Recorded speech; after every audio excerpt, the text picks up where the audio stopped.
Hello, this is Manuela, your guiding light, and this YouTube video is Karmic Agreement Part 2. So in Part 1, as we mentioned, that Karmic agreement are different to soul contracts because with the Karmic agreement, you're not actually signing a soul contract. What happens with a Karmic agreement is that your subconsciousness mind signed an agreement while you on earth. So immediately that minute when you do something that affects somebody in a negative way or in a positive way, your subconsciousness mind immediately send a message into your Akashik Records what you done, and that karma will need to be balanced. So because the law of karma states that for every action there's a reaction, everything that you send to somebody else, it's going to come back to you. So you will experience everything that you send to the other person. So when you do something really bad to somebody, your subconsciousness mind send message into your Akashic Records that you will need to experience this yourself, that this will have to come back to you. So that's the way it's done. It's not like when you sign a soul contract, you actually cross over and then you plan your next lifetime and then you sign a soul contract. This is actually done immediately as soon as you commit or perform the act while you're on earth. And when you cross over, you will actually see, because when you cross over, you reevaluate your life and see what good you done and what bad you done in this lifetime, what sort of lessons you learn and what you didn't learn. And then you will have there already written that you done some bad, that you created some bad karma to somebody, and that will need to be returned to you. And it will show you who that person is or who that soul is and why and how that will be returned to you. So sometimes we can create a bad karma as doing something really bad to somebody, or we can create a good karma as doing something really good to somebody. So this is how the karmic agreement works. So very often you would hear people saying, oh, God will punish you if you do something bad, if you steal or if you hurt somebody. It's not really that God punishing you, you're punishing yourself. It's your subconsciousness mind that's punishing yourself. God applies the law.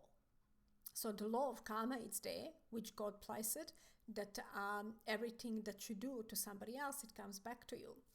And it's your subconsciousness mind that really punishing you, because as soon as you do something bad to somebody, your subconsciousness mind sends a message to Akashic Records immediately.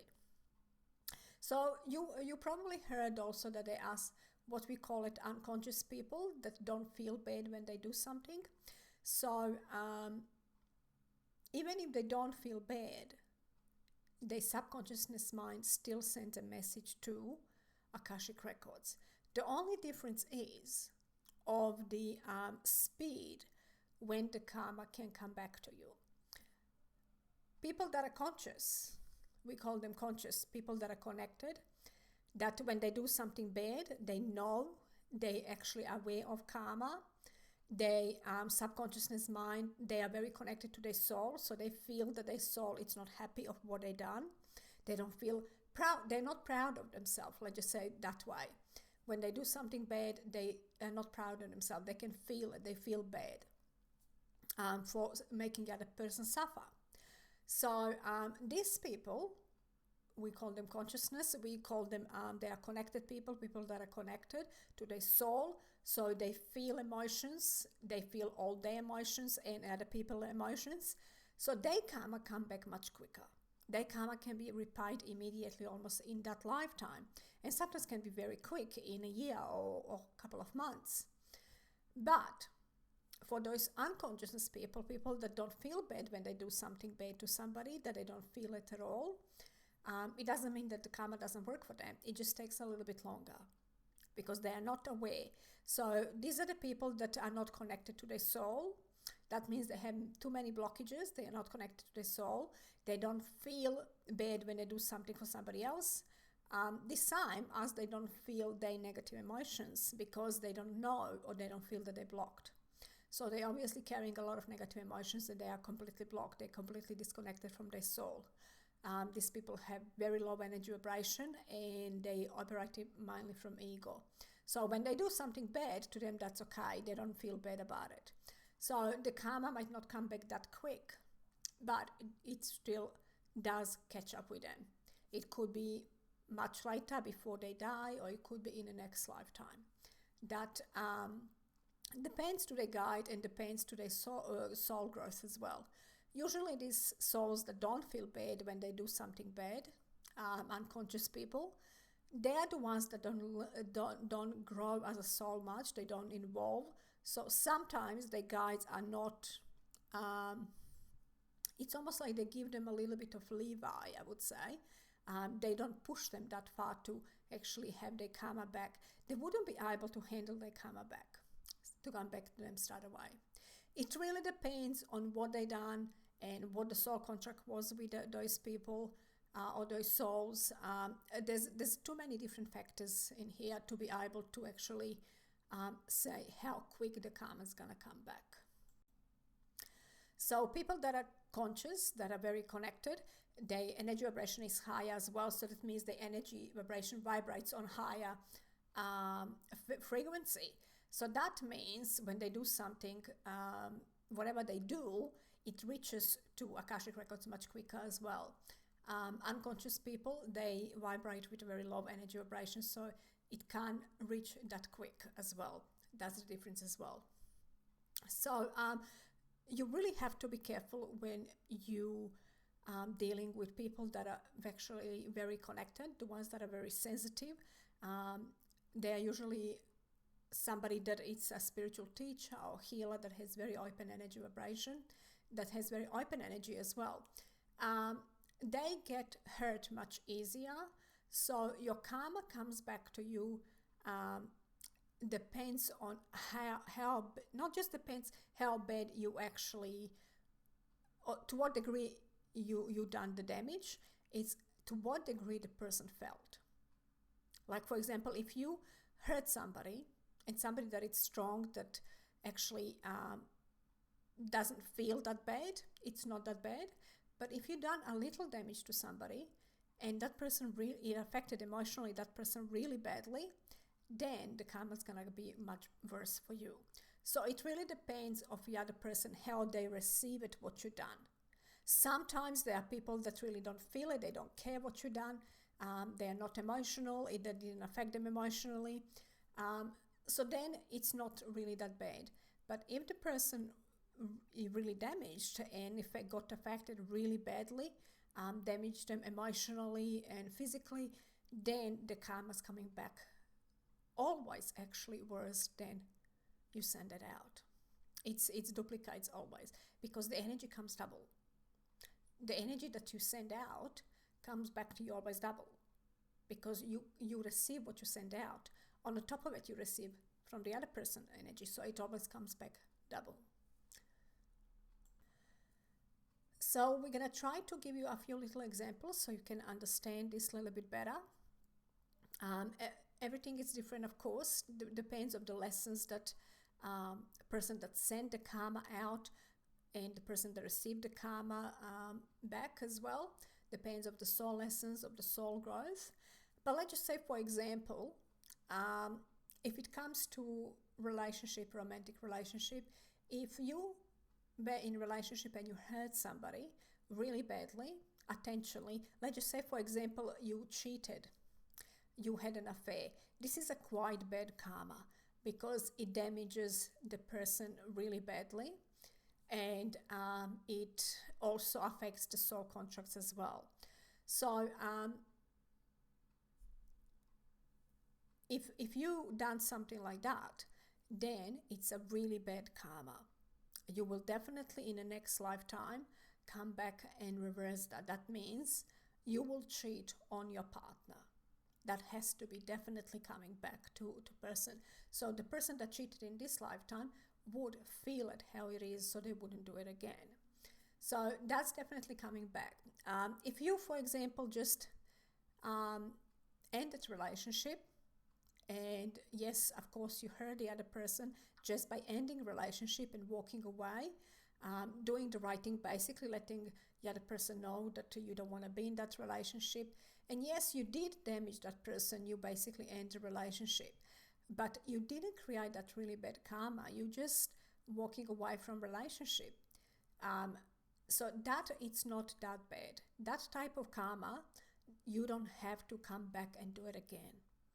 That person doesn't have to leave you.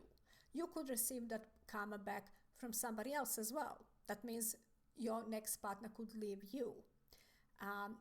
It really depends, again, if that's something that you need to experience, if that's something that you need to learn. Again, when it comes to finances, this is again karma that can be returned in the same lifetime. Say, for example, if you walked away from a relationship and you took everything from your partner and you left them with nothing, you will definitely experience that yourself. So this is karmic agreements where the money or financially you destroy somebody. Again, you will have to give it back. Again, you will have to give it back. Is the same like if you will steal money? If you stole money from somebody, somebody will have to steal it from you. Now, it doesn't have to happen in the next lifetime. These sort of things can happen very quick in this lifetime. It really depends. If it's a really large amount of money, if you made somebody lose a lot of money, or you stole from somebody a large amount of money, like a property or something really big, that could be in the next lifetime. So it really depends. The karma can be arranged in this lifetime. If it can't be arranged, because the karma, it's effect as soon as you've done it. As soon as you've done it in this lifetime, in your Akashic Records, it shows that you stole money, or you made somebody lose a lot of money, or you left somebody on the street. So in your Akashic Records, it's immediately there. So your guides start working on it immediately. They will start working and see, okay, how can you, who can pay you this karma back? Could be that somebody that you helped in a past life has money now and can give you back. So it really depends. Your guides will work on it immediately. Will they manage to organize somebody to give you the good karma in this lifetime, or will they have to wait for next lifetime? That depends. It depends of many, many different factors. But again, this is something that it's not as major. It's not as big. So the worst is when you neglect a child. That is the worst karma. And again, that is definitely left for next lifetime. If you neglect a child in this lifetime, you will maybe have another child again in this lifetime. But in the next lifetime, you definitely will not have a child. You will have to experience how is wishing to have a child and not being able to have one. So this is the way the karma works. And again, it is effective immediately as you perform the action. Soon as you do something bad to somebody, it's straight away immediately written on your Akashic Records and on that person Akashic Records and on that other person Akashic Records that actually received the bad action from you. Basically, when that soul crosses over, it will show on the Akashic Records, well, that soul done something bad to you, so you will have to give that back to them. Not everything has to be back by the same soul. Sometimes a little karma can be returned by different soul. It doesn't have to be really from the same soul. Parents and children are always from the same soul. They always have to give each other the karma back. They don't have to always be parent and child. Sometimes they can be sister. Sometimes could be that in this lifetime, for example, you had your child and you neglected. So in the next lifetime, that the same child could choose to be your sister or your other sibling, and to do maybe to take a child from you, to help you to see how it is not to have a child. So it doesn't always have to be a parent and child. Sometimes you will choose to be different siblings. but you always give bad and good karma back to each other. So that's the way it works. Also, the other really bad karma that can be if, let's just say, for example, you have a soul contract with a soul that it's meant to help you. And this could be very often with spiritual teachers or healers that actually sign a soul contract to help you to heal, or to help you to shift your energy, or to make some changes, or to evolve as a soul. And sometimes these soul contracts can go very wrong, and instead of you appreciating their help or allowing them to help you, you actually affect that person in a negative way. In that case, that's again really bad karma. So that's definitely going to be repeated again in the next lifetime. So if you have any soul contract with somebody that it's meant to help you, or you meant to help, and you actually done opposite, instead of helping them, you damage them, again, this is a very bad karma. That's because what it does, it puts you backwards with your soul involvement as well. It's like doing completely opposite of what you sign up to do. It shows that you're not evolving as a soul. And on the top of it, you have the karma that you have to return. You created a bad karma. So this is like a big no on your soul plan. Your guides will not like that, because that means there's a lot of work, and as a soul, you're not evolving, you're actually going backwards. So you don't always just create karma by performing some actions. Sometimes you can create a bad karma but just by words. That means, again, even some bad words that you said to somebody, they will come back to you. So we don't just create a bad karma or good karma with actions. It can be done only with words. And with words, they are not as big karmic agreements. You don't have to come back again and to do that this time to that person.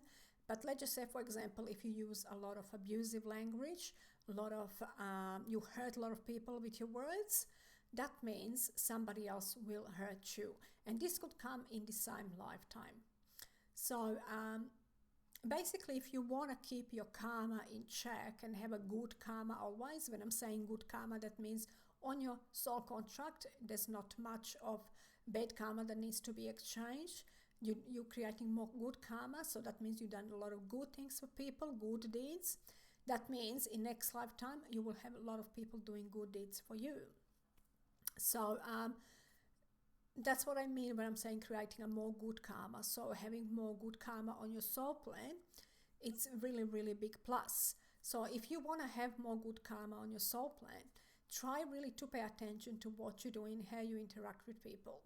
And if you're going through healing work, this is the major reason why when you're going through some healing, when you've been really hurt, and when you're going through healing and before you're actually able to forgive to anybody, your guides will remove you from everybody, because while you're hurt, you can create a lot of bad karma. You can, while you're hurt, of course, you will say some negative words, and you can create situations that can create really bad karma. So while you are hurt, it's good time to actually detach from people until you're healed. And once you're healed, you can again sort of engage with people again. So not to create too much of bad karma, it's just really be conscious of it. Being conscious of doing more of good. And if there's a situation, or there are some people that hurted you a lot, or that are really difficult, sometimes it's better to actually step away from them than to engage with them and create more bad karma. And this is the reason why very often universe just removes some people from your life, because the karma is balanced and they don't want you to create more bad karma. So that's the reason why some people are really removed from you, because obviously the situation didn't change, and if you engage again, you could create more of a bad karma. So I would say trust to your guides and your angels, your guides and your angels, and trust to your gut feeling. If you are around somebody and it doesn't feel good, then stay away. If you meet somebody and you want to start a new relationship with somebody and you feel fear, or you want to do anything or go anywhere and you feel fear. The fear is a sign that there's something negative on this soul plan. There's either some bad karma or there's something that you need to be aware. So meditate on that fear and ask yourself, okay, where is the fear coming from? How can you deal with it? If you can remove the fear, then you're fine. But if you can't remove the fear, then you really have to do some digging basically in your past lives.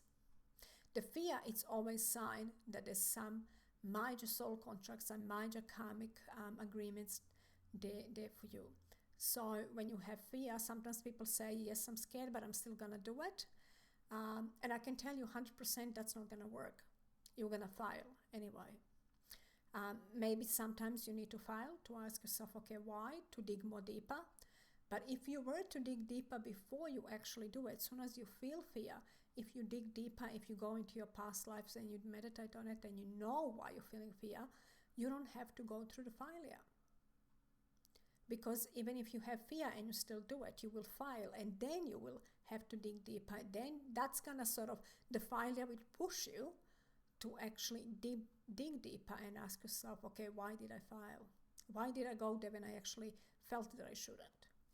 So those sort of things can really help you so you don't create too much karma.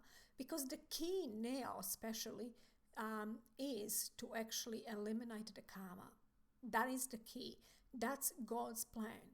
So we all eliminate the karma so we don't have karma anymore. In order for everybody to raise their consciousness, to come into 5 dimension and to enter into new earth, we can't have karma. The karma just have to go. The old karma has to be balanced.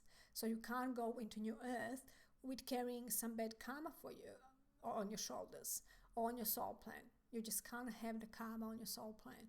That's the plan, to eliminate the karma, and we all have to learn how to do that.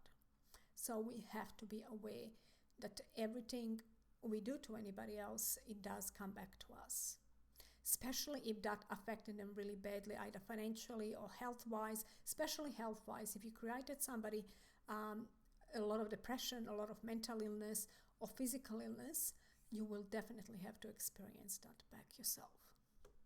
So trying not to interfere in other people's life and trying to always just be there and support and help, it's always much better than to push and to control the situation, because whenever you're pushing and controlling the situation, you're definitely going to create some bad karma for yourself. So I'm sending you lots of love and light, and if you did like this video, please click on like or subscribe. Bye bye for now.